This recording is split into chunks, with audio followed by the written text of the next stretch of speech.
गुरु प्यारी साध संगत जी राधा स्वामी जी।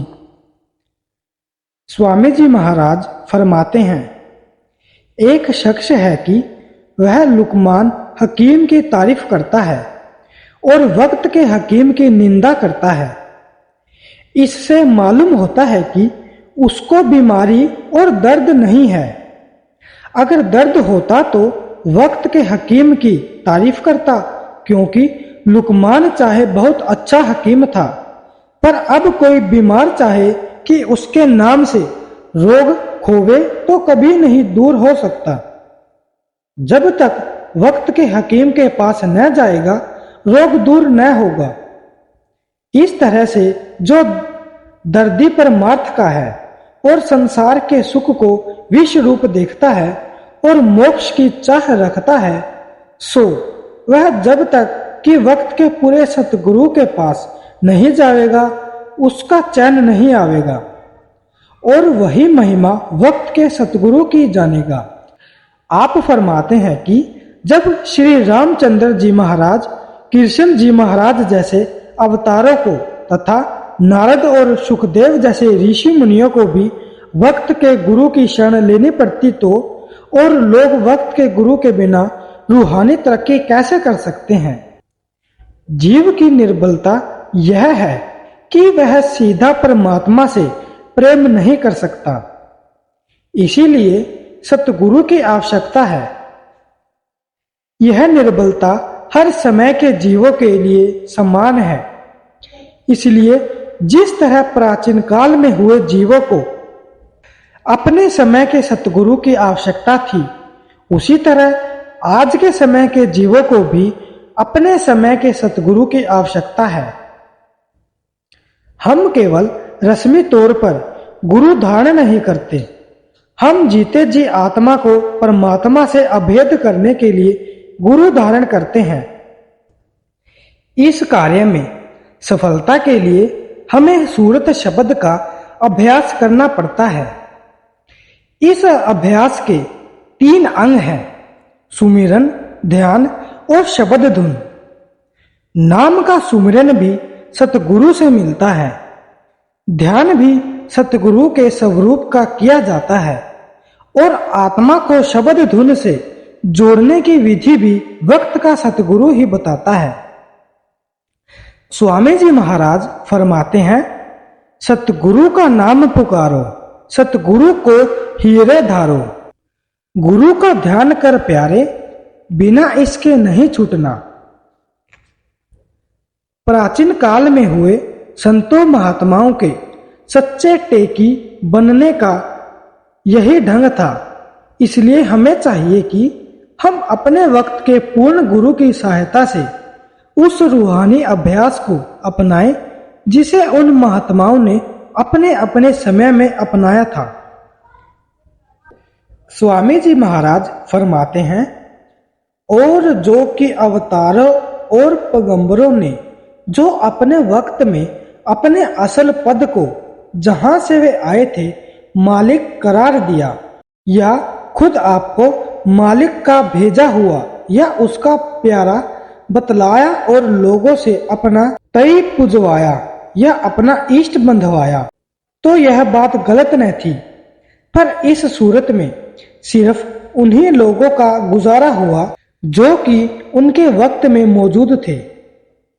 उनको अपने पद की मुक्ति उन्होंने बख्शी, पर जो लोग उनके बाद उनके मत में आए उन्होंने सिर्फ टेक उनके नाम की बांध ली और उनके तन मन की हालत नहीं बदली, तो इस टेक से कभी मुक्ति प्राप्त नहीं हो सकती।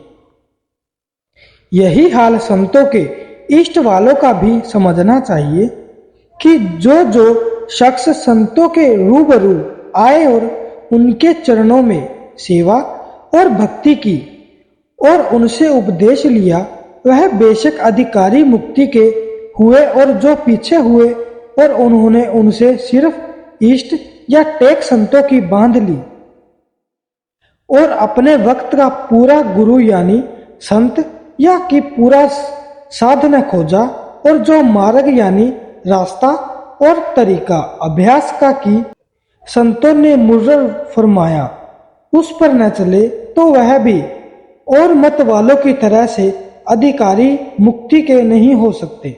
जैसा कि और लोग मूर्त या तीर्थ और पोथी और ग्रंथों की पूजा में लगे हैं, ऐसे ही जो संतों के घर के जीव भी पूजा, समाध और झंडा और ग्रंथ वगैरह में लग गए हैं और संतों के निज स्वरूप और उनके पद का भेद और हालत रास्ते का और तरीका अभ्यास का मालूम नहीं हुआ और बाहर मुखियों की तरह सिर्फ समाध और ग्रंथ वगैरह की टेक बांध ली, तो वे भी और मतों के बाहर मुखी पूजा करने वालों की तरह कर्म और भरम में अटक गए और मुक्ति की प्राप्ति उनको भी नहीं हुई।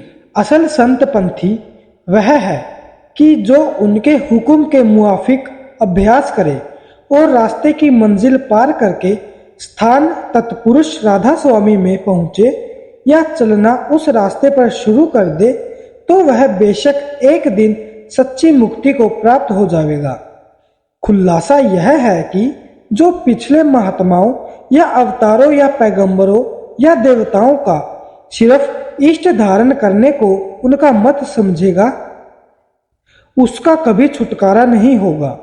जो सच्चा खोजी है उसको चाहिए कि अपने वक्त के पूरे संत या पूरे साध की खोज करे, यानी पूरे सतगुरु जहाँ मिले उनका संग करे और उन्हीं में सब देवता और अदेवता और महात्मा और संत और साध पिछलों को मौजूद समझकर तन मन से सेवा और प्रीति और प्रतीत करके अपना काम उनसे बनवाए। जैसे कि पिछले बादशाह चाहे बड़े मुंसिफ और दाता हुए, पर उनके हाल सुनने से या उनके नाम लेने से हमको दौलत और हुकूमत और बोहदा नहीं मिल सकता। जो हमको उसकी चाह है तो चाहिए कि अपने वक्त के बादशाह से मिले, तब अलबत्ता काम हमारा बनेगा, नहीं तो खराबी और हैरानी के सिवाय और कुछ हासिल नहीं होगा। मौलवी रूम कहते हैं, चूकी करती जाते मुर्शिद रा कबूल, हम खुदा दर जातश आमद हम रसूल। यानी पूरे सतगुरु और मालिक में भेद नहीं है और मुर्शिद में, सतगुरु में मालिक और अवतार सब आ गए।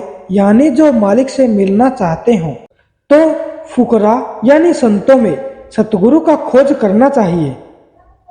और यही जरूरी नहीं कि संत कपड़े रंगे हुए को कहते हुए, संत उनको कहते हैं जो सच्चे मालिक से सतलोक में पहुंचकर मिल गए, चाहे वह गृहस्थ में होवे या विरक्त, चाहे ब्राह्मण होवे या कोई जात में होवे।